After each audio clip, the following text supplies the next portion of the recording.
সুরাজ শেখ।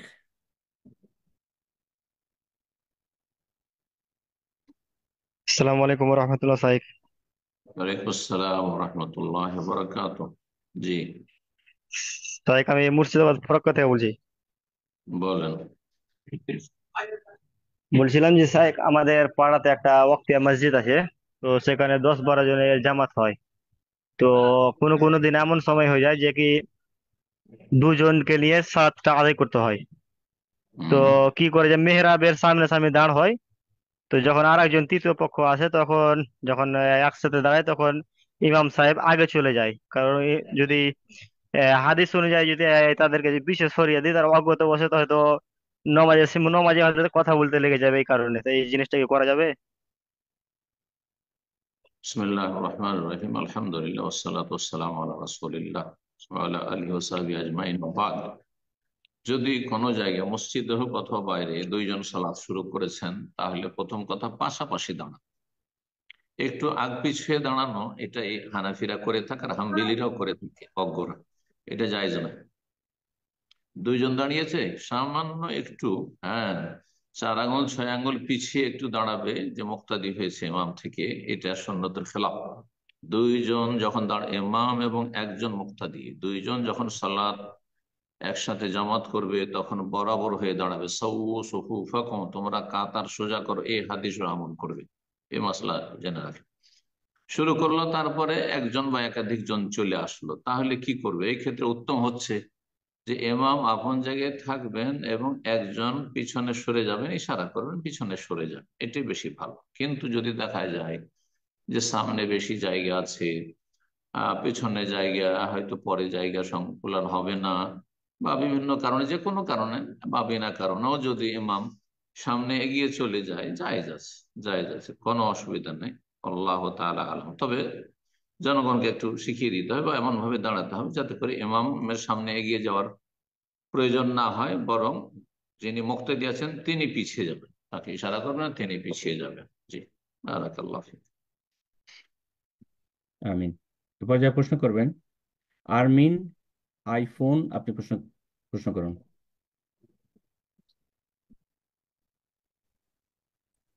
আসসালামু আলাইকুম রহমতুল্লাহ বারকাতু। ওয়ালাইকুম আসসালাম রহমতুল্লাহ বরকাত। আমি নিউ ইয়র্ক থেকে বলছিলাম।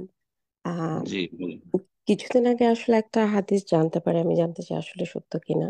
যে আমার বলুন। দুটো মেয়ে, তা এখন প্রপার্টি যদি ভাগ করতে চাই, আমি যদি সুস্থ মাথায়, জ্ঞান অবস্থায় আমি আমার বাচ্চাদেরকে পুরো জিনিসটা লিখে দেই, তাতে নাকি কোনো গুনাহ নেই, কিন্তু আমার মৃত্যুর পরে এটা সূরা নিসা অনুযায়ী ভাগ হবে।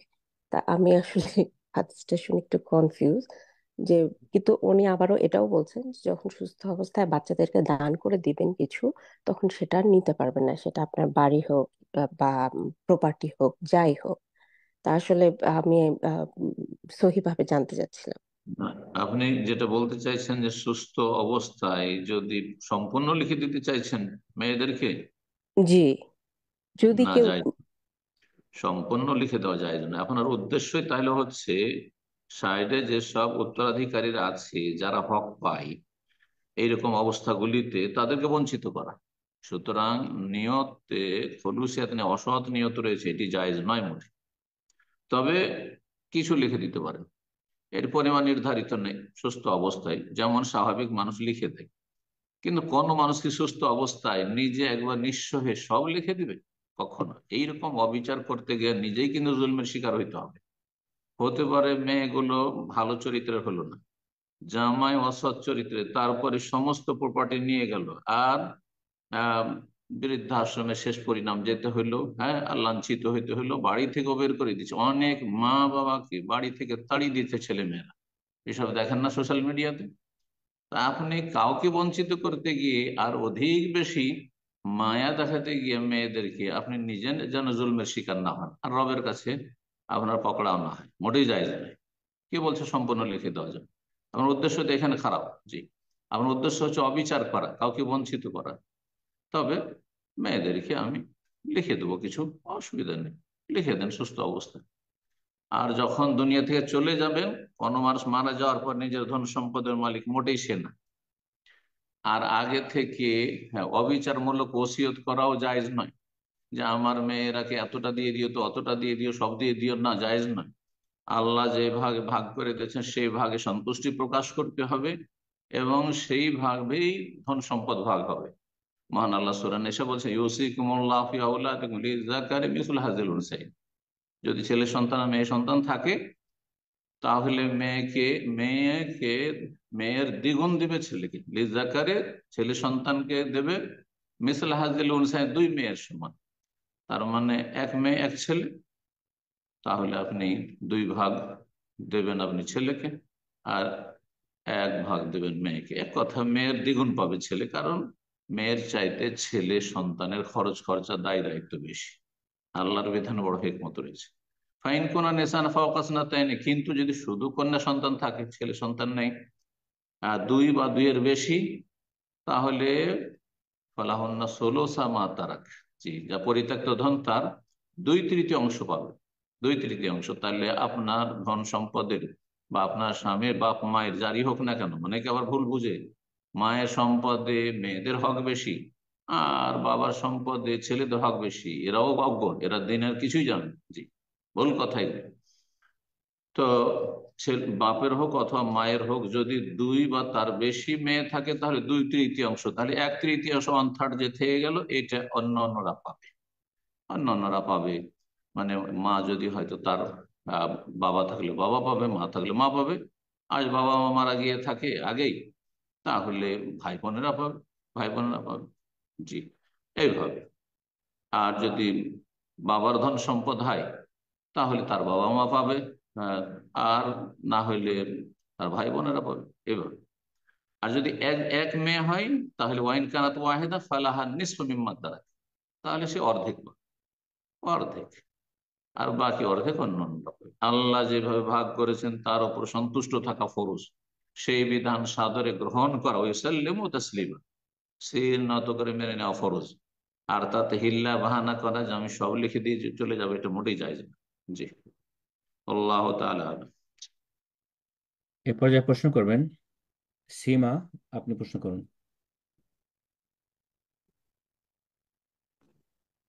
আসসালামু আলাইকুম ওয়া রাহমাতুল্লাহি ওয়া ওয়ালাইকুম বারাকাতুহু। আসসালাম ওয়া রাহমাতুল্লাহি ওয়া বারাকাতুহু। আমি নিউ ইয়র্ক থেকে বলছি।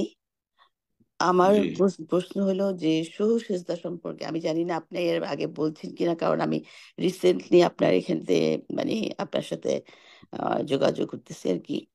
তো আমার কোশ্চেন হলো যে সহু সিজদাটা আসলে কিভাবে, সঠিক নিয়মটা, আর যদি আমি সহু সিজদা না করি, আমি যদি নামাজ ভেঙেই আবার করি, সেটা কোন অবস্থায় করতে পারবো?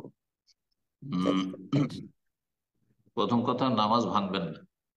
সহজ সেজদা যদি নামাজের কোন রুকন ফরজ ছুটে গিয়ে থাকে, যেমন সেজদা ছুটে গেছে, রুকু ছুটে গেছে, দাঁড়ানো ছুটে গেছে, অথবা আত্তাহাত ছুটে গেছে, অথবা আত্তাহাতের বৈঠক ছুটে গেছে, তাকবীরে তাহমিদ ছুটে গেছে, তাহলে এমন বড় ঘাটতি, এগুলো রুকন ফরজ ছুটে যাওয়া, সহজতা যদি ঘাটতি পূরণ হবে না, তো সুতরাং এখানে সহজতা প্রযোজ্য নয়, সহজতা করে লাভ। হ্যাঁ, আপনাকে সেই অঙ্গটি আদায় করতে হবে। আর তারপরে তখন ভুল হয়েছে সে যেন সহসিদ্ধা, এই ভুলের কারণ, ভুলের খেসারত হিসেবে শয়তানকে লাঞ্ছিত করে। সহসিদ্ধা কখন? যদি আপনার কোনো ওয়াজিব ছুটে গিয়ে থাকে, সালাতে যে ওয়াজিব গুলি ছুটে গিয়ে থাকে, তাহলে সহসিদ্ধা করা তখন ওয়াজিব। সালাতে যে সুন্নাত ছুটে যায়, রফেদাইন ছুটে গেছে, আমিন জোরে বলো বা আমিন বলা ছুটে গেছে, এগুলো সুন্নাত।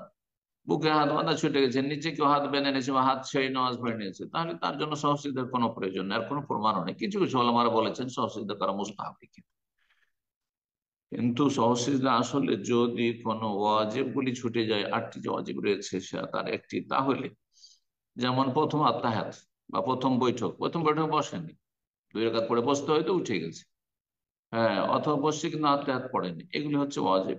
এটার ঘাটতি পূরণ হচ্ছে সহসিদ্ধা। সহসিদ্ধা 3টি ক্ষেত্রে করবেন। একটা হচ্ছে কম হয়ে গেলে, যেমন ওয়াজিবে কম হয়ে গেছে, অথবা বেশি হয়ে গেছে, 5 রাকাত নামাজ হয়ে গেছে, বা তৃতীয় রাকাতও একটা তাশাহুদে বসে গেছেন আপনি, ইত্যাদি, এইভাবে বেশি হয়ে গেছে। যদি বেশি হয়ে যায় তাহলে, কম হলে তাহলে, আর সন্দেহ হলে 3 পড়লাম না 4 পড়লাম, কমটাকে আপনি কনফার্ম ধরে নিয়ে, যে কমে তো যেহেতু কোনো সন্দেহ নেই, সেটা ধরে নিয়ে তারপরে আপনি সালাত কমপ্লিট করবেন আর সহসিদ্ধা করবেন। সহজসিজদা করার ক্ষেত্রে আপনি দুই সালামের আগে সহজসিজদা করতে পারেন।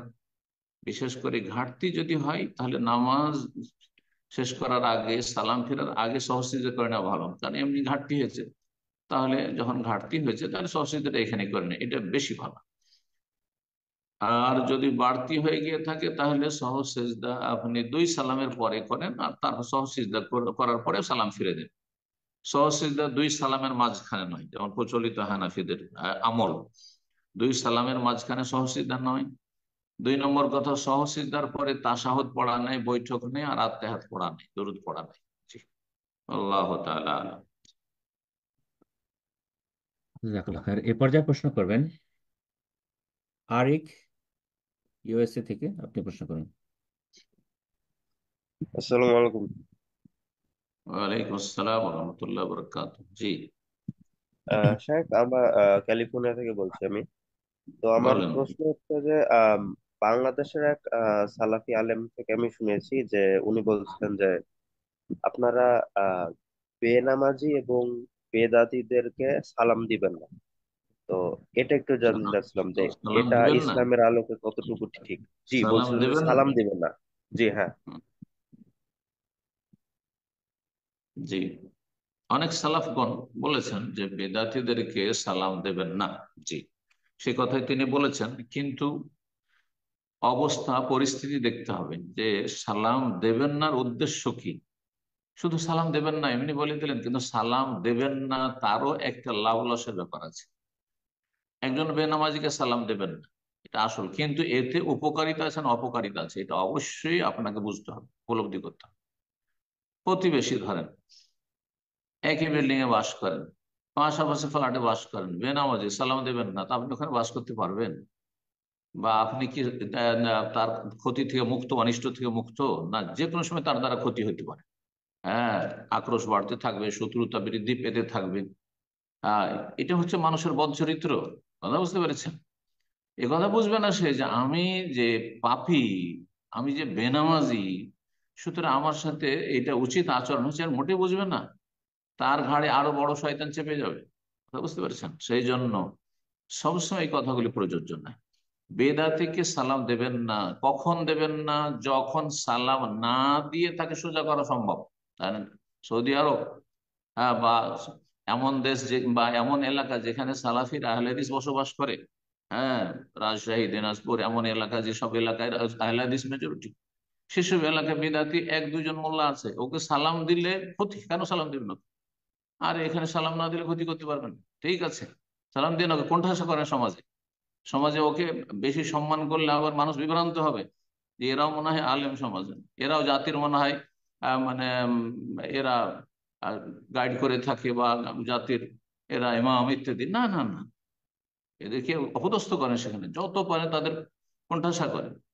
কিন্তু আপনি আছেন এমন এলাকায় যেখানে মেজরিটি হচ্ছে বিদাতি, বিদাতি এলাকায় বসবাস করেন। আপনি যে বিল্ডিং এ বসবাস করছেন, হ্যাঁ, এটা বাস্তব কথা বলছি, গোটা বিল্ডিং এ আপনার বা বাস করে ধরেন 50টা ফ্যামিলি, 5টা ফ্যামিলি নামাজ পড়েন, 5টা পরিবারের, হ্যাঁ, যে অভিভাবক নামাজ পড়ে না, তাহলে আপনি কি করে 45 জনকে সালাম দিবেন না? এইভাবে বসবাস করা যায়? এটা আরব দেশে পারবেন না। তাহলে পাশে যারা রাত দিন যাদের সাথে দেখা সাক্ষাৎ হচ্ছে, বেনামাজি, তাদের অনিষ্ট থেকে বাঁচার জন্য সালাম দেবেন, তাদের হেদায়েত করার জন্য সালাম দেবেন, তাদের অন্তরে আপনার একটা ভালো কথা যাতে করে প্রবেশ করে সেই জন্য সালাম দেবেন। সালাম দিলে লাভ রয়েছে। বর্তমান এই বেনামাজিদের যুগে, মুসলিম সমাজ যেখানে 95 থেকে 98 জন বেনামাজি, বেনামাজিকে সালাম না দিলে ইসলামী দাওয়াতের আরো ক্ষতি করবেন, লাভ করে দেবেন না। ঠিক, কিন্তু সেটা যদি হয়তো সাহাবায়ে কেরামদের জামানায়, তাবেঈনদের জামানায়, তাবা তাবেঈনের জামানায়, হ্যাঁ, যেই যুগে ইসলামের চর্চা চর্চা ছিল, ইসলাম শক্তিশালী ছিল, আর মুসলিম নেতৃত্ব, সৎ নেতৃত্ব ছিল, বেনামাজির পানিশমেন্ট করা হইতো, তখন বেনামাজি ধরেন গ্রামে 5 জন বেনামাজি আছে, সালাম দিবেন না তখন তাদেরকে?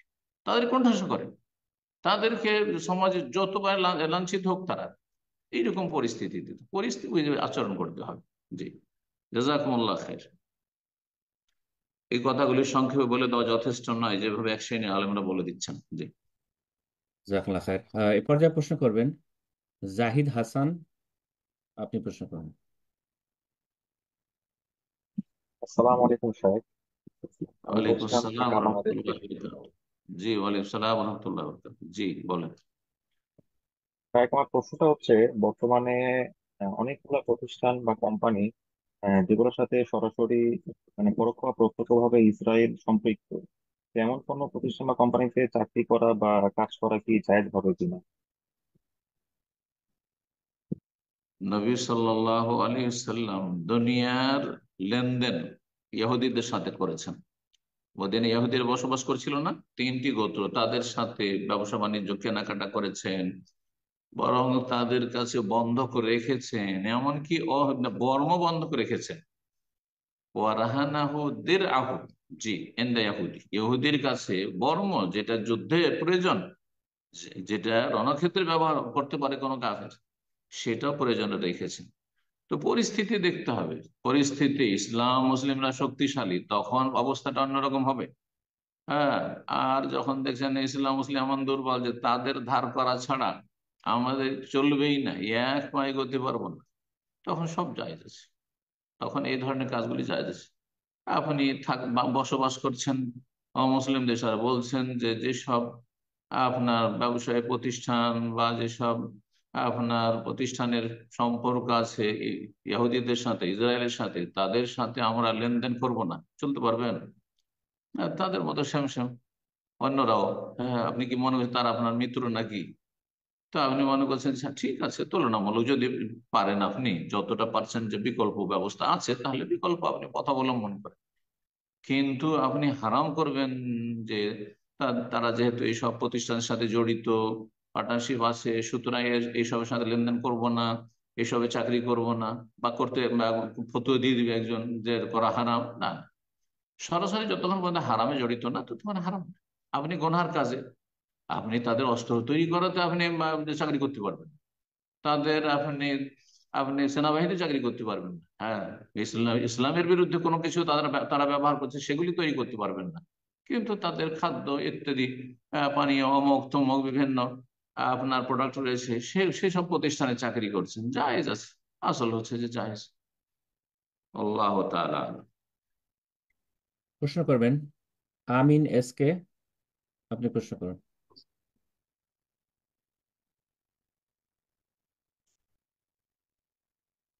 আমিন এস কে, আপনার ফোনটা আনমিউট করে নিন, প্রশ্ন করুন।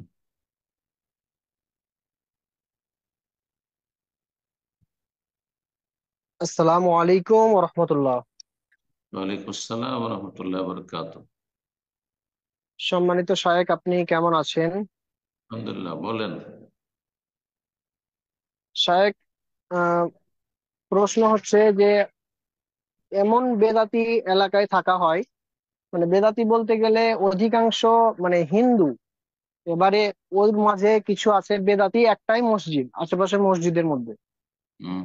এবারে ওইখানে আমরা জুমার সালাত আদায় করি।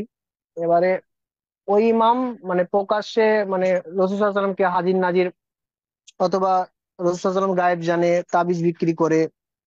এই ইমামের পেছনে সালাত আদায় করা যাবে কিনা একটু দয়া করে জানাবেন ইনশাল্লাহ। তাবিজ যদি দেয় আর সেটাতে শিরকি বাক্য না থাকে, এমনি তাবিজ, তাহলে বড় শিরক নয়, ছোট শিরক। আর বাকি নবী সাল্লাল্লাহু আলাইহি ওয়াসাল্লামকে হাজির নাজির বলা, সব জায়গায় উপস্থিত, নবী আলেমুল গায়েব অদৃশ্যের খবর জানেন, বড় শিরক। সুতরাং এমন আকীদা যদি স্পষ্ট বলে, আপনি শুনে থাকেন নিশ্চিত যে ইমাম নবীকে আলেমুল গায়েব বলছে, হাজির নাজির বলছে, তাহলে তার পিছনে সলাৎ পড়া জায়েজ নয়, তার পিছনে সলাৎ পড়া জায়েজ নয়। তাহলে আপনাকে বিকল্প জায়গায় খুঁজতে হবে, বিকল্প মসজিদ। এই নয় যে আমি এখানে জুমা পড়বো না, অথবা 2-3 জন 4 জন মিলে আমার ঘরে জুমা পড়ে নেবো, এটাও জায়েজ। আপনি যান 5 কিলোমিটার 7 কিলোমিটার জুমার দিনে চলে যান, দিয়ে দূরে নামাজ পড়ে আসেন। অথবা এখানে বসবাস করিয়েন না, আপনি হিজরত করেন। হিজরত কিসের জন্য? হিজরত তো এই জন্য, জি, যেখানে আল্লাহর দিন ভালোভাবে পালন করে সেখানে হিজরত করবেন আপনি। জি, বারাকাল্লাহ। প্রশ্ন করবেন রাজিবুল, আপনি প্রশ্ন করুন। আসসালামু আলাইকুম শেখ। ওয়ালাইকুম আসসালাম রহমতুল্লাহ বরকাত। জি, পশ্চিমবঙ্গের বর্ধমান থেকে বলছি। বলেন।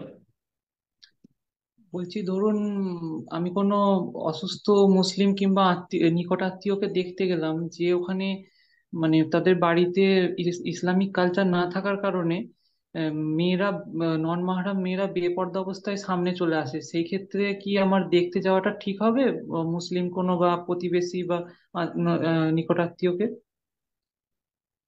জি, আপনি যে কাজটিতে যাচ্ছেন সেটা নেকির কাজ। নবী সাল্লাল্লাহু আলাইহি ওয়াসাল্লাম, এক মুসলিমের আর এক মুসলিমের হক হচ্ছে ইয়াদাতুল মারিজ, রোগীর খোঁজ খবর নিতে যাওয়া, রোগীকে দেখতে যাওয়া, রোগীর পরিচর্যা, সুতরাং সেটাতে যাবেন। এখন সেখানে গিয়ে যদি দেখেন যে সেখানে বেপরদা মহিলারা সামনে চলে আসছে, তাহলে আপনার করণীয় দুটি।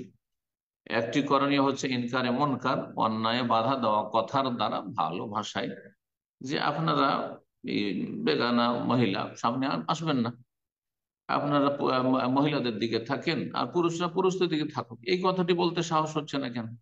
এই কথা অবশ্যই বলুন, এতে অসন্তুষ্ট কেউ হবে না। ভালো ভাষায় বলবেন, ভালো ভাষায়, নরম ভাষায় বলবেন যে মহিলা মানুষ, মহিলাদের মাঝে অবস্থান করেন, আমরা বেগানা পুরুষ এসছে, এখানে শুধু পুরুষরাই থাকুক, কোনো কষ্ট নেবেন না। আর কেউ কষ্ট নিলেন নেক, তাতে কি অসুবিধা? আপনি এতটুকু রিস্ক নেবেন না যে কারো মন বেজার হইলো, খুশি হলো, না খুশি হলো, তাতে আমার কি? ভালো ভাষায় বললো, নম্র ভাষায়। খারাপ ভাষায় বলবেন না, বলবেন না বেহায়া বেপরদা তো তোমরা সামনে চলে আসছো, তোমার লজ্জা শরম নেই, এ কথা বলা যায় না, এটা পদ্ধতি যায় না। হ্যাঁ, হাসানা, উত্তম উপদেশ দিন, এটি একটি করণীয়। দ্বিতীয় করণীয় হচ্ছে আল্লাহ বলছেন করলিল মুমিনিন ইয়াগুযু মিন আবসারিহিম, মুমিন পুরুষদেরকে বলো তারা যেন দৃষ্টি নিচে রাখে। আপনি নিচের দিকে তাকান, রোগীর দিকে তাকান, ওদের দিকে তাকাতে যেন না, ভরক্ষেপ করেন ডানে বামে কি আসছে না আসছে। কেন তাকাতে যাচ্ছেন আপনি? কেন তাদের সাথে কথা বলতে যাবেন? জি, গজুল বাসার, নবী সাল্লাল্লাহু আলাইহি ওয়াসাল্লাম বলেছেন, হ্যাঁ, চোখকে নিচে রাখেন, দৃষ্টি অবনীত রাখেন। জি, বারাকাল্লাহু ফিক। আমিন। এ পর্যায়ে প্রশ্ন করবেন নূপুর, আপনি প্রশ্ন করুন। আসসালামু আলাইকুম। ওয়ালাইকুম আসসালাম ওয়া রাহমাতুল্লাহি ওয়া বারাকাতুহু। আমি বাংলাদেশ থেকে বলছি। জি, বলেন। জি, আমি একটু এক লাইন করে শুনাই শেখ। আল্লাহুম্মা লাকাল হামদু আনতা কাইয়্যিমুস সামাওয়াতি ওয়াল আরদি ওয়া মান ফিহিন ওয়া লাকাল হামদু আনতা নূরুস সামাওয়াতি ওয়াল আরদি ওয়া মান ফিহিন। এভাবে একটা সানা আছে, এটা জি, তাহাজ্জুদে পড়ে। এটা কি হুম। সহি কিনা, তাহাজ্জুদে পড়াটা সহি কিনা, এবং এটার হুম। আলাদা কোনো ফজিলত আছে কিনা, এটুকু আমি জানতে চাই। আলাদা ফজিলত নেই। তাহাজ্জুদে নবী সাল্লাল্লাহু আলাইহি ওয়াসাল্লাম পড়েছেন, মাঝে মধ্যে অন্যও পড়েছেন, তাহাজ্জুদে পড়বেন। এমন কি তাহাজ্জুদের সাথে সীমিত নয়, ফরজ সালাতে, সুন্নত সালাতেও পড়তে পারবেন। জি, এমনি দোয়াতেও করতে পারবেন, দোয়াতেও যে কোনো দোয়াতে আপনি করতে পারবেন, কিন্তু এটি সানা জায়গায়, আল্লাহ বাইদ বাণী জায়গায়, সুবহান আকার জায়গায়, নিওজাতর জায়গায় যদি পড়েন তো ভালো। জি, মাঝে মধ্যে পড়বেন আপনি, সেটা তাহাজ্জুদে হোক অন্য এতে হোক। সহিহ বুখারীতে হাদিস রয়েছে, সহিহ হাদিস। জাযাকাল্লাহ খায়ের। এ পর্যায়ে প্রশ্ন করবেন ফাতেমা, আপনি প্রশ্ন করুন। আসসালামু আলাইকুম। শেখ, ওয়ালাইকুম একটা আসসালাম ওয়া প্রশ্ন। রাহমাতুল্লাহি ওয়া বারাকাতুহু। জি, আমি বলেন। বলতেছি, আল্লাহুম্মা গফিরলি মা কদ্দামতু ওয়া মা আখখারতু ওয়া মা আসরারতু ওয়া মা আ'লানতু ওয়া মা আসরাফতু ওয়া মা আনতা আ'লামু বিহি বিহি মিন মিন্নি, আনতাল মুকাদ্দামু ওয়া আনতাল মুআখিরু লা ইলাহা ইল্লা আনত। এটা সহি কিনা এবং সালামের পূর্বে বলা যাবে কিনা? সহি, সহি। আনতাল মুকাদ্দামুন, আনতাল মুকাদ্দিমু, তুমি এগিয়ে দিতে পারো। ওয়ান্তাল মুআখির, তুমি পিছিয়ে দিতে পারো। যাকে চাও তুমি এগিয়ে দিতে পারো, উপরে উঠাতে পারো, যাকে চাও তুমি নামিয়ে দিতে পারো। আনতাল মুকাদ্দাম ওয়া আনতাল মুআখির। জি, সহি, সহি। এবং পড়বেন আপনি, আত্মায়াত দুরূদের পরে পড়বেন, এমনি পড়তে পারেন আপনি। জি, এ পর্যায়ে প্রশ্ন তওবা করবেন ইস্তিগফারের জন্য আল্লাহ মাগফির লিমা কাদ্দামতু ওয়া মা আখারতু, যা আগে করেছি, পরে করেছি, লুকিয়ে করেছি, প্রকাশ্যে করেছি, হ্যাঁ, সব সব গুনাহ, সমস্ত রকমের গুনাহ, আর তুমি যা বেশি জানো আমি জানি না, সব মাফ করে দাও। সুন্দর দোয়া। জি, সহি দোয়া। জাযাকাল্লাহ খায়ের। এ পর্যায়ে প্রশ্ন করবেন সাবির, আপনি প্রশ্ন করুন। আসসালামু আলাইকুম রহমতুল্লাহ বারকাতু। শাইখ, আমি ওয়ালাইকুম জলপাইগুড়ি থেকে বলছি। আসসালাম। কোত্থেকে? হ্যাঁ, জলপাইগুড়ি থেকে।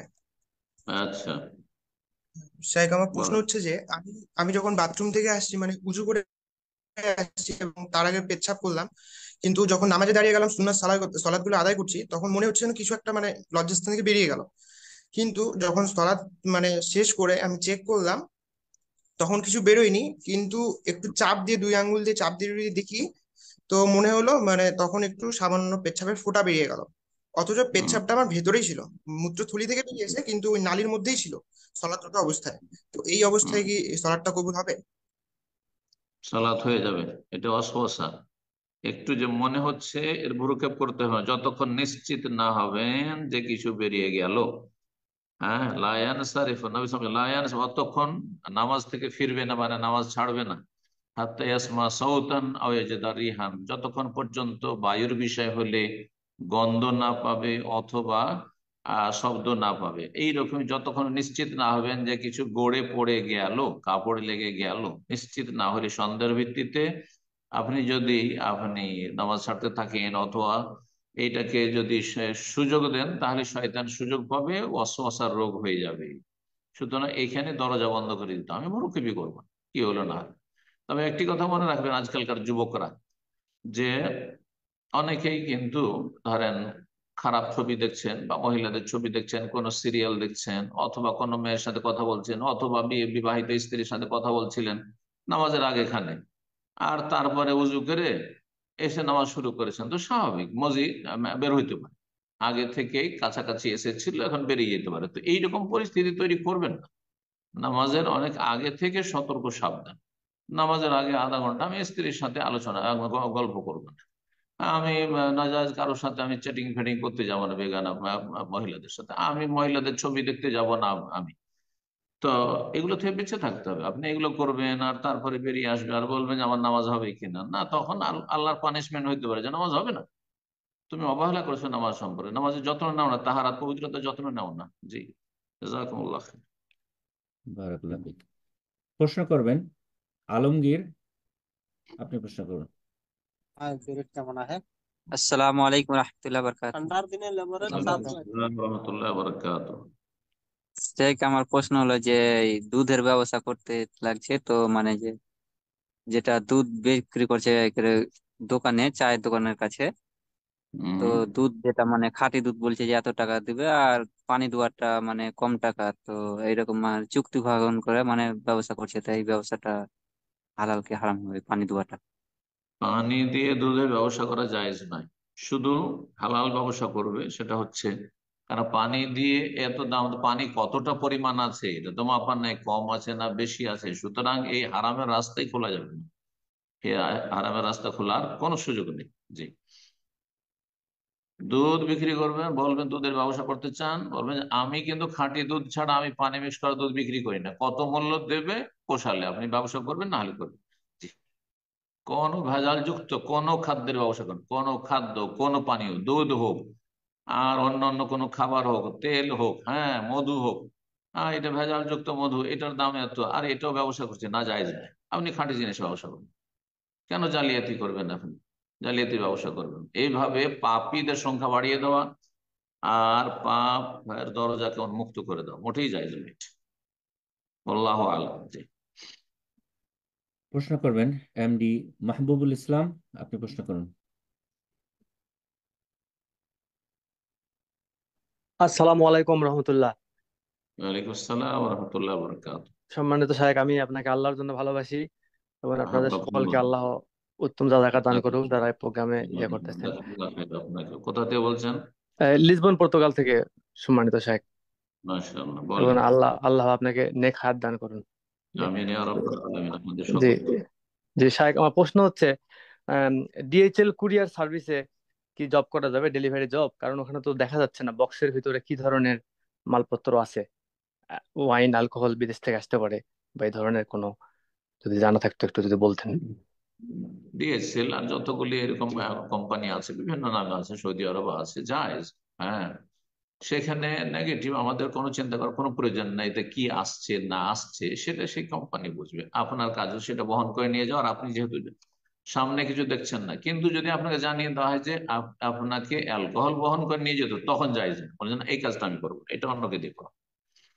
কিন্তু এমনি বন্ধ আছে, বক্সে কি আছে সেটা বই পুস্তকও থাকতে পারে, সেটা কারো চিঠিপত্র ডকুমেন্টস থাকতে পারে, আরো কিছু থাকতে পারে, কোনো অসুবিধা নেই। আসল হচ্ছে এইসব কোম্পানিতে চাকরি করা যায়, আপনি বন্ধ কিছু নিয়ে যাচ্ছেন, আর অধিকাংশ মানুষ নিজের প্রয়োজনের জিনিস এক জায়গা থেকে আরেক জায়গায় পাঠাচ্ছে।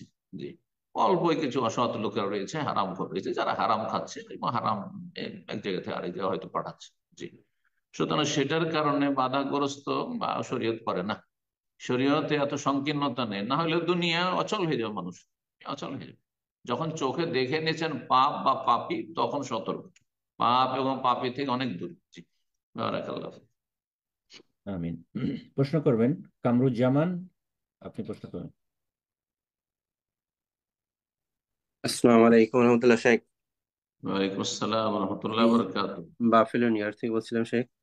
জি, বলেন। শেখ, একটা হাদিস সম্পর্কে প্রশ্নটা আর কি। হাদিসটা উক্ত হাদিসে সাহাবাগান এবং জোহরের প্রথম 2 রাকাত প্রায় 30 আয়াত মতো এবং শেষ 2 রাকাতে অর্ধেক প্রায় 15 আয়াত মতো। প্রথম 2 রাকাতে তার অর্ধেক এবং প্রায় 7 আয়াত 8 আয়াত মতো পড়তেন এরকম। এই একটা হাদিস। আর একটা হাদিস বলছে যে ইবনে হাফেজ ইবনে হাজার রহমাল্লাহ বলেন, কেউ কেউ বলছেন না, নামাজের সমস্ত রাকাতেই কিরাত মুস্তাহাব। অবশ্যই আবু হুরায়রা রাদিয়াল্লাহু তাআলা এই হাদিসের প্রকাশ্য অর্থ তাই ইঙ্গিত করে। তো এই হাদিসগুলার বেশ কয়েকটা হাদিস এরকম, এই হাদিসগুলার কতটা সঠিক, এবং তাহলে কি তিন র- তিন 3 রাকাত বিশিষ্ট 4 রাকাত বিশিষ্ট সালাদ গুলোতে প্রত্যেক রাকাতেই কি সূরা মিলানো যাবে? এই বিষয়টা জানতে চাচ্ছিলাম। জাযাকাল্লাহ খাইর। অধিকাংশ হাদিসগুলিতে রয়েছে যে প্রথম 2 রাকাতে সূরা ফাতিহার সাথে সূরা বা আয়াত মিলাবেন, শেষ 2 রাকাতে বা শেষ রাকাতে নয়, শেষ তৃতীয় চতুর্থ রাকাতে নয়। অধিকাংশ হাদিসগুলি এটি প্রমাণ করে। তবে কিছু কিছু হাদিস এই মর্মে আছে যে তৃতীয় চতুর্থ রাকাতেও সূরা মিলানো বা আয়াত মিলানোর কথা রয়েছে, সুতরাং সেটি জায়েজ। হ্যাঁ, সেইখানে বাদ রাহমাহুল্লাহ এই বিষয়টিকে আলোচনা করেছেন, জায়েজ আছে, মাঝে মধ্যে করতে পারেন, ওইরকম আমল করতে পারেন, কোনো অসুবিধা নেই ইনশাআল্লাহ। বারাকাল্লাহ ফিকুম। কোনো অসুবিধা নেই। তারপরে যে পরিমাণটা বলা হয়েছে যে জোহরের প্রথমে 33, তার 15, তারপরে আসরে হয়তো ওর অর্ধেকটা হয়তো, এগুলো আনুমানিক বিষয়। আয়াত যে 30 হইতো, সেই আয়াতের পরিমাণটা কিরকম, আয়াতগুলি সংক্ষিপ্ত আয়াত সূরা রহমানের মতো, ওয়াকিয়ার মতো, নাকি মাঝামাঝি আয়াত, নাকি অনেক লম্বা সূরা আলে ইমরান, সূরা নিসার আয়াতের ইত্যাদি, এগুলো তাহলে এগুলো আনুমানিক বিষয়, আনুমানিক বিষয়। তবে ধরে নিতে হবে যে মধ্যম মধ্যম আয়াত, আমরা মধ্যমটাই ধরে নেবো। এইভাবে এগুলো আনুমানিক বিষয়, একবারে ঠিক এত মিনিট লাগতো এরকম করে বলা যাবে না। কিন্তু এগুলি সুন্নাহর কাছাকাছি মানুষকে পৌঁছে দেবে। এই বিষয়গুলি নিয়ে চর্চা করলে সুন্নাহর কাছাকাছি মানুষ পৌঁছে যেতে পারবে। জাযাকুমুল্লাহ খাইর। বারাকাল্লাহ ফিকুম। প্রশ্ন করবেন নাসিমউদ্দিন মোল্লা, আপনি প্রশ্ন করুন। আসসালামু আলাইকুম শেখ। ওয়ালাইকুম আসসালাম রহমতুল্লাহ বরকাত। জি, আমি পশ্চিমবঙ্গ বর্ধমান থেকে বলছি। জি, আগের দিন যে বিষয়টা আমি জিজ্ঞেস করেছিলাম যে বাবা হিন্দু এলাকায় থাকে, তো ওখানে এমনি অন্য কোনো কর্মচারী নেই, এবার আমরা ওই সমস্ত মালগুলো বিক্রয় করি হিন্দুদের, যেগুলো ইবাদতের কাজে লাগে। তো ওইগুলো ইবাদত করে ওই রিজিকের মানে খাবার খেয়ে কি ইবাদত কবুল হবে? আর বাবা তো জাকাত টাকাত কিছুই দেয় না এবং সলাতও আদায় করে না। সলাতের জন্য যখনই নসিহত করতে যাই তখনই বলে এখন আমার সময় হয়নি, সময় হলে ঠিক করবো। দোয়া করবেন একটু আব্বার জন্য যেন আব্বা দিনের পথে ফিরে আসে। আর সময় হয়নি এমতো কখন হবে? মরার পরে? আপনার না সময় না না, হয়েছে সালাত আদায় করান, ও সাবালক হয়নি, এখন নাবালক হয়ে আছে নাকি? তো এই মতো সময় হয়নি। অবস্থায় কি বাবার আনুগত্য করব? দেখেন, বাবার সাথে আল্লাহ কোরআন সূরা লোকমান বলছে সাহেব হুমা ফিদ দুনিয়া মারুফা, বাবা মায়ের সাথে দুনিয়ায় ইহকালে যতদিন আছে মারুফ মানে ভালো আচরণ করো, তাদের সঙ্গ দাও, সাহেব হুমা তাদের সঙ্গ দাও, ফিদ দুনিয়া ইহকালে মারুফা ভালো আচরণের সাথে, ভালো আচরণ করতে। ভালো আচরণের একটা দিক হচ্ছে যে তার ব্যবসায় প্রতিষ্ঠান আছে, আর সেটাতে আপনার বিকল্প কেউ নাই, হয়তো আপনার অন্যান্য ভাইরা আছে, তাহলে ওরা হয়তো বেনামাজি আপনার বাবার মতো, তাহলে বলেন যে ওরা দিয়ে করে নাও, আমি আলাদা হয়ে যাচ্ছি, আমি আলাদা হয়ে যাচ্ছি, আপনি এগুলো থেকে মুক্ত হয়ে যান তাহলে। কিন্তু যদি দেখা যায় যে আপনি ছাড়া কেউ বিকল্প নেই, আর তার বার্ধক্যে পৌঁছে গেছে, তাদের পাশে থাকার প্রয়োজন রয়েছে, আর শরীয়তে এর নির্দেশও দেওয়া হয়েছে যে বাবা মা যদি প্রয়োজন হয়, প্রয়োজনে কাফের অমুসলিমও যদি হয়, মুরতাদও হয়, নাস্তিক হয়, তবুও তাদের সাথে সদাচরণ করতে হবে, খারাপ আচরণ করা যাবে না, কিন্তু অন্যায়ের প্রতিবাদ বা নাসিহা করে যেতে হবে।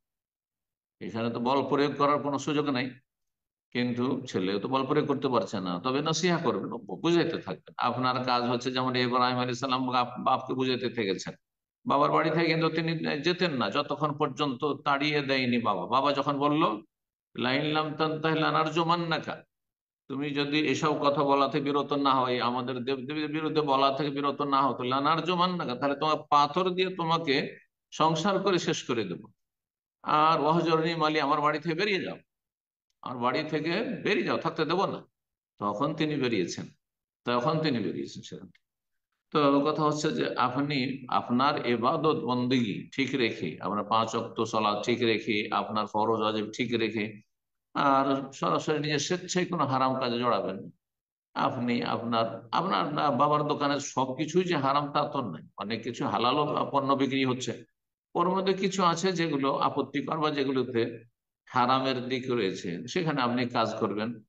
আর একটি পন্থা শিখাচ্ছে, যখন অন্য কোনো কর্মচারী নেই, তো আপনার বাবার পণ্য রাখা আছে, যে কাস্টমার আসবে আর ওই যে জিনিসটা পুজোতে বা অন্য কিছু হারাম কিছুতে লাগাইতে চাইছে, বলবেন যে ওখানে দেখে না, ওই যে সেলফা আছে নিয়ে নাও ওখান থেকে। বা এক সাইডে থাকলো, ওকেই বলবেন নিয়ে নাও, আপনি ছুঁতে যাবেন না। সে অন্তত বাঁচার চেষ্টা, ফাত্তাকুল্লাহ মাস্তাত, যথাসাধ্য আল্লাহকে ভয় করে বাঁচার চেষ্টা করবে। আর যদি দেখা যায় যে বাবার আরো ছেলেরা আছে যারা বাবার মতোই, আর তাহলে তারা সেগুলো সামলিয়ে নিক, আর আপনি বলেন যে বাবা আমাকে আপনি ছেড়ে দেন, আমি অন্য জায়গায় হালাল ভাবে জীবনযাপন করি, আপনার রোজগারের আলো রাস্তা আল্লাহ খুলবেন, আল্লাহর ভরসা করেন, আর সেখান থেকে কেটে পড়েন, মাঝে মাঝে বাবার সাথে দেখা সাক্ষাৎ করেন, টেলিফোনে খোঁজ খবর নেন, এই এইটুকু করেন। জি, সম্পর্ক ছিন্ন করা যাবে না। জাযাকুমুল্লাহ খাইর। আল্লাহ ইবাদত করুন, আল্লাহ আপনার বাপকে হেদায়েত দান করুন। আমিন ইয়া রাব্বাল আল্লাহ আমাদের মুসলিমিন, মুসলিম পথভ্রষ্টদেরকে আল্লাহ হেদায়েত দান করুন। জি। আমিন। এ পর্যায়ে প্রশ্ন করবেন রুহুল আমিন দফাদার। জি, আপনি প্রশ্ন করুন। হ্যালো, আসসালামু আলাইকুম শেখ। আমি রুহুল আমিন আয়ারল্যান্ড থেকে বলছিলাম। কেমন আছেন শেখ? ওয়ালাইকুম আসসালাম ওয়া রাহমাতুল্লাহি ওয়া বারাকাতুহু। জি জি, আলহামদুলিল্লাহ, বলেন। শেখ, আমার একটা প্রশ্ন ছিল। এ, বাংলাদেশে সিলেট অঞ্চলে আমার বাড়ি। তো ওইখানে জি প্রচুর সুপারি হয়, আর যেটার বাজার মূল্য প্রতি বছর লক্ষাধিক টাকা। তো প্রশ্ন হচ্ছে যে আমাদের এলাকাতে সবাই, অলমোস্ট সবাই আপনার এই সুপারি, এই যখন মুকুল আসে তখন বিক্রি করে দেয়, অনেকে আবার অ্যাডভান্স বিক্রি করে দেন 2 বছর 3 বছরের জন্য। সেম জমি, জায়গা জমির ক্ষেত্রে সেম, আপনার 5,000 10,000 টাকা 1 বছরের জন্য বিক্রি করে দেয়। এটা কি জায়েজ হবে কিনা? জাযাকাল্লাহু খাইরান। আম বাগান, খেজুর বাগান মুকুলে বিক্রি করা, এই বছর 1 বছর 2 বছর যে বিক্রি করা, এগুলো জায়েজ নয়, হাদিসে রয়েছে জায়েজ নয়। তাহলে সুপারি, যেখানে সুপারির ব্যবহারটাই হচ্ছে অধিকাংশ জর্দাখোরদের, হ্যাঁ, যে জর্দাখোররা জর্দা দেওয়া পানে সুপারি ব্যবহার করছে। মিষ্টি দিয়ে পান খাওয়ার লোকের সংখ্যা তো মানে শতকরা 5টা হবে কিনা, কি 10টা হবে কিনা আল্লাহ জানে। তো সুপারির কি আর অন্য কোনো প্রয়োগ আছে, এটা দেখার বিষয়। সুপারি পান ছাড়া অন্য কোনো কাজে ব্যবহার হয় আমার এই ক্ষেত্রে কোনো জ্ঞান নেই, কিন্তু এসবের সাথে সম্পর্ক নেই, এসব জানি না। আপনাদের এলাকায় যেহেতু সুপারির উৎপাদন হয়, সুতরাং আপনারা বলতে পারেন যে সুপারির আরো কিছু দিক রয়েছে যে যেগুলো ক্ষেত্রে সুপারির প্রয়োগ হয়ে থাকে, ব্যবহার হয়ে থাকে, তাহলে হয়তো সুপারির ব্যবসা জায়েজ হইতে পারে। কথা বুঝতে পারছেন? কিন্তু এইভাবে সুপারি ব্যবসা, আর তা যদি আবার আপনার মকুলে হয় তো জায়েজ না, মোটেই জায়েজ। মকুলে যে কোনো ফলমূলের ব্যবসা, খেজুর বাগান, আম বাগান, যেমন বললাম জায়েজ না। এর আগে অনেকবারই বলেছি, রাজশাহী মালদা আম বাগান পাতায় বিক্রি করা, বলে পাতায় বিক্রি করা বাগান, মকুলে বিক্রি করা, লিচু কাঁচা হয়ে আছে একেবারে কোনো কাজের না, যতক্ষণ পর্যন্ত কাজের যোগ্য না হয়েছে, কমপক্ষে সেটা কাজের যোগ্য মানে ব্যবহারের যোগ্য, সেটা থেকে উপকৃত হওয়া যাবে। যেমন আম কাঁচা থাকলো আচার করা যাবে, তাহলে বিক্রি করা যায়, পাকা শর্ত নাই। কিন্তু কাঁচা খেজুর কোনো কাজে লাগবে না, এখন কোনো স্বাদ আসেনি, জায়েজ নয়। কাঁচা লিচু, যেটা মোটেই না, ছাগলও খাবে না, কি করবে, তাহলে সেটা বিক্রি করা জায়েজ নয় এসব। জি, যতক্ষণ ভাতটা ইয়াবদু সালাহু, যতক্ষণ পর্যন্ত সেটা ব্যবহারযোগ্য না হবে, নবী সাল্লাল্লাহু আলাইহি ওয়াসাল্লাম বলেছেন। জি। প্রশ্ন করবেন রোকেয়া, আপনি প্রশ্ন করুন।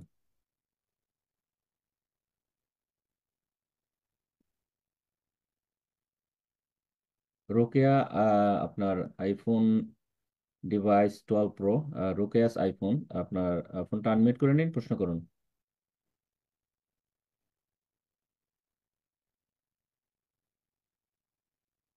এ পর্যায়ে প্রশ্ন করবেন আব্দুর রহমান, আপনি প্রশ্ন করুন।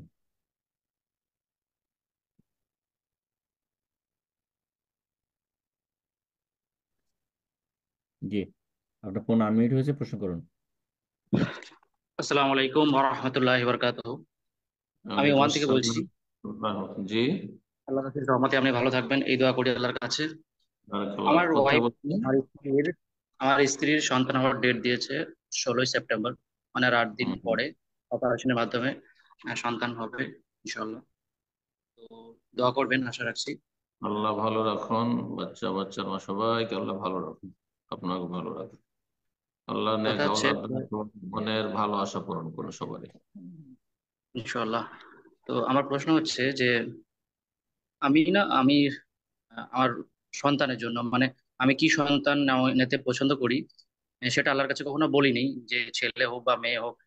তা কি এটা কি চাওয়া কি জরুরি আল্লাহর কাছে, যে আমি ছেলে নেবো বা মেয়ে নেবো, যেটা হবে সেটাই আমি খুশি, কিন্তু কোনো মানে ছেলে হোক বা মেয়ে হোক এই হিসাবে কোনোভাবে আল্লাহর কাছে চেয়ে নিইনি। তা কি চাওয়া কি প্রয়োজন, জানাবেন একটু। না, ছেলে ছেলে চাওয়া জরুরি মুস্তাহাব নয়, আর মেয়ে চাওয়া জরুরি বা মুস্তাহাব সুন্নত নয়, বরং রব্বানা হাব লানা মিন আজওয়াজিনা ওয়া যুররিয়াতিনা, যুররিয়াত মানে সন্তান সন্ততি, ছেলে মেয়ে। সুতরাং সুন্নতি দোয়া হচ্ছে যে আল্লাহ তুমি জানো ছেলে না মেয়ে কোনটা আমার জন্য বেশি উপকারী হবে, কল্যাণকর হবে দুনিয়া আখিরাতের ক্ষেত্রে, সুতরাং আমাকে নেক সন্তান সন্ততি দান করো, এভাবে দোয়া করো। শুধু নেক ছেলে সন্তান দান করো আর নেক আমাকে মেয়ে সন্তান দান করো না, এভাবে চাইবে। তবে কেউ যদি মনে করে যে আমার কয়েকটা মেয়ে আছে, আল্লাহ এখন আমার মনের চাওয়া দুটো তিনটে মেয়ে হয়েছে, একটা ছেলে চাওয়া, তো চাইতে পারে, জায়েজ আছে। কিন্তু বলবেন ছেলে চাওয়া সুন্নাত, না মোটেই না, ফরজ ওয়াজিব তো দূরের কথা, মেয়ে চাওয়া সুন্নাত না, মোটেই না। হ্যাঁ, কারণ আল্লাহ জানছেন যে আল্লাহ আ'লামু বিমা ওয়াদাআত ওয়া লাইসা যাকারু কাল উনসা, আল্লাহ বেশি ভালো জানেন যে কোনটাতে কল্যাণ আছে, মেয়ে সন্তান না ছেলে সন্তানের কল্যাণ আছে, আমি আপনি কিছুই জানি না। আল্লাহ বলছেন তোমাদের বাপেরা বেশি উপকারী না দাদারা বেশি উপকারী না ছেলে মেয়েকে উপকারী, কোনটা ছেলে বেশি উপকারী হবে কোনটা মেয়ে বেশি উপকারী হবে কিছুই জানো না। সুতরাং কেন তুমি একটার দিকে ঝুঁকবে? যেভাবে আল্লাহ চলতে বলেছেন সেভাবে চলো, সেভাবে সুবিচার করো। জি, ভালো আচরণ করো। বারাকাল্লাহ ফিক। আসসালামু আলাইকুম। আমি এখন আনমিউট করেছি, উত্তর জি, পূর্ব আমি প্রশ্ন রোকেয়া করুন। নাম। আমার দুইটা কোয়েশ্চেন।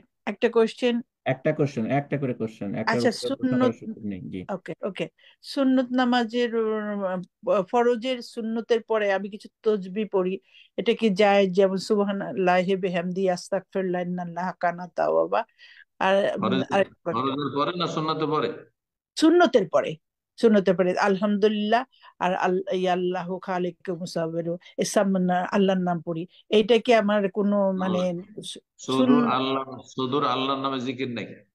প্রথম কথা, আর শুধু আল্লাহ জিকির, আল্লাহ রহমান ও রাহিম ও খালেক ও মালিক ও কুদ্দুস এরকম করে পড়া বিদআত। ভালো করে শুনে রাখেন, কোন প্রমাণ ইয়াল্লাহ নেই কোন। ইয়াল্লাহ পড়তে পারবো না? হ্যাঁ, ইয়াল্লাহু, না না না, মোটে না। ইয়া আল্লাহ তুমি রহম করো, চাইবেন তাহলে ইয়া আল্লাহ, ইয়া রহমান তুমি দয়া করো, ইয়া গফফার তুমি ক্ষমা করো, এইভাবে যদি বলেন তাহলে ঠিক আছে। যেমন কোন ছেলে মেয়ে যদি বলে মা মা মা মা মা, ঠিক করে ইয়া আল্লাহ, ইয়া রহমান, ইয়া রাহিম, ইয়া মালিক, ইয়া কুদ্দুস, কথা বলছেন, দেখি উপহাস না। মাকে যদি বারবার আপনাকে যদি বলে মা মা মা মা মা, আপনার ভালো লাগবে না খারাপ লাগবে? অবশ্যই খারাপ লাগবে, বেয়াদবি এটি। আর না হলে পাগল হয়ে গেছে ছেলে, কথা বোঝা গেছে? সুতরাং এইরকম বেদাতি জিকির যারা করে হয় পাগল না হয় বেয়াদব, পাগল না হয় বেয়াদব। জি, আর মোটেই জায়েজ সুন্নতের নাই। সুন্নতের পরে করতে পারবো, সুন্নতের পরে কোনো অসুবিধা সুন্নতের নেই? পরে মাঝে মাঝে পূর্ণাঙ্গ বাক্যের জিকির, মানে এমনি আপনি সুবহানাল্লাহি ওয়া বিহামদিহি আদাদা খালকিহি ওয়া রিদা নাফসিহি মাঝে মধ্যে, কিন্তু আপনি কন্টিনিউ করবেন তাহলে এটা তো সুন্নতে দাঁড়িয়ে যাবে, এটা প্রমাণ নেই, সুতরাং করবেন না। বোঝা গেছে?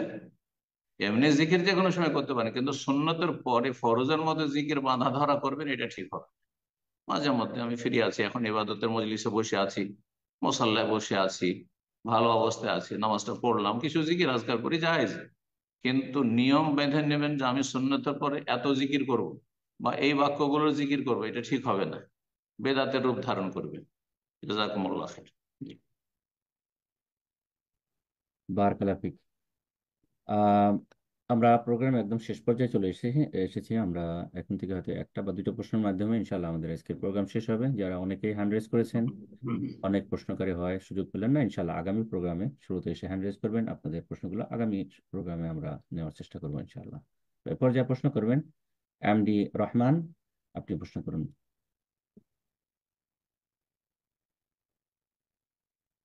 অ্যাকচুয়ালি এম রহমান, জি আপনি প্রশ্ন করুন।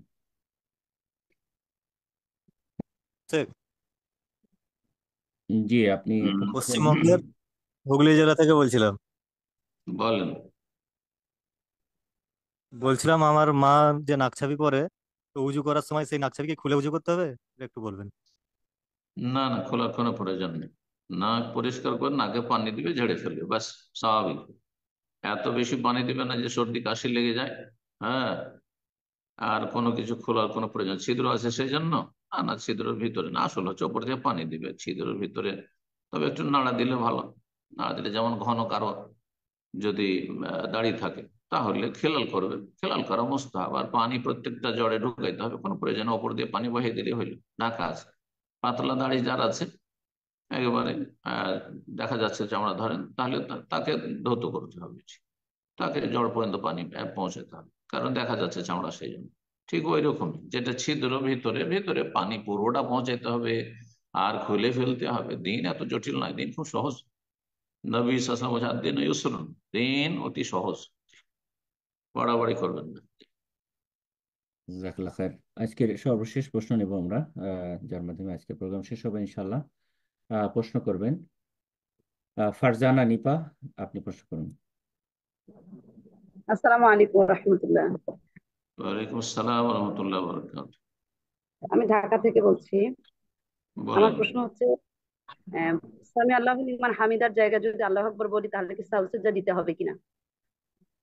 সামি আল্লাহু লিমান হামিদা বলা রুকুন ফরজ, ওখানে আল্লাহ আকবার বললে তো নামাজ হবে না, ওই রাকাতটা মাইনাস হয়ে যাবে, আল্লাহ আকবার বললে হবে না। জি, বুঝছেন? ওই রাকাত কে কমিয়ে দেবেন, যেন হয়নি, কারণ এটা রুকুন ফরজ।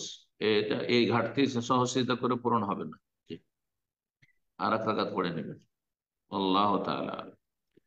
জাযাকাল্লাহ খায়ের শেখ। তো আজকে এখানে শেষ করা যাক ইনশাআল্লাহ। জাযাকুমুল্লাহ খায়ের, বারাকাল্লাহু ফিকুম। যেসব ভাই বোনেরা আমাদের সাথে দীর্ঘ সময় ধরে থাকলেন, আল্লাহ রাব্বুল আলামিনের কাছে দোয়া করে আল্লাহ তাদেরকে উত্তম প্রতিদান দান করেন, এবং আপনাদের সকলকে আল্লাহ রাব্বুল সমস্ত রকমের শার ফাসাদ থেকে, বালা মুসিবত থেকে, ফিতনা থেকে, জালেম জুলম থেকে, সমস্ত রকমের অনিষ্ট থেকে আল্লাহ হেফাজত করেন, এবং আল্লাহ সার্বিক কল্যাণ দান করেন, দিন দুনিয়ার সার্বিক কল্যাণ, রহমত, বরকত দান করেন, এবং আল্লাহ রাব্বুল আলামিন যেন দিনের উপর রাখেন, ঈমান ইসলামের রাখেন, ছেলে মেয়েদের ঈমান ইসলামী তরবিয়তকে আল্লাহ যেন এই ফিতনার যুগে সহজ করে দেন, এবং আল্লাহ রাব্বুল আলামিন দুনিয়া আখিরাতের সার্বিক মঙ্গল ভালাই দান করেন। রব্বানা আতিনা ফিদ দুনিয়া হাসানা ওয়া ফিল আখিরাতি হাসানা ওয়া কিনা আযাবান নার। মুসলিম উম্মার জন্য দোয়া করি, মুসলিম বিশ্বের জন্য দোয়া করি, মুসলিম ভাই বোনেরা যেখানে বসবাস করেন তাদের জন্য দোয়া করি।